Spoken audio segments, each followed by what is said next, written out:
আসসালামু আলাইকুম ওয়া রাহমাতুল্লাহ। আজকের একটি গুরুত্বপূর্ণ বিষয়, যেটা আমরা কম বেশি ইয়ং জেনারেশন যেটা আমরা করে থাকি, বিষয়টি হলো যা আমাদের স্ত্রীর সঙ্গমে হোক বা স্বপ্নদোষে হোক, যদি গোসল আমাদের ফরজ হয়ে যায়, আমরা কি করি? মুরব্বীদের বা বাড়ির পরিবারের গোসল করতে লজ্জা বোধ করে বলে আমরা গোসল না করে অবস্থায় থাকি।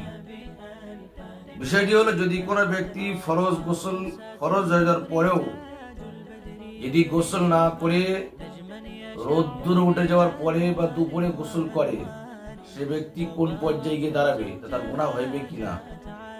উত্তর হলো, যদি গোসল ফরজ হয়ে যাবার না করে, তাহলে গুনাহে কাবিরায় সে লিপ্ত হয়ে যায় বা গুনাহে কাবিরা তার আমলনামায় লেখা হবে। আশা রাখি আপনারা সকলেই বিষয়টি বুঝতে পেরেছেন।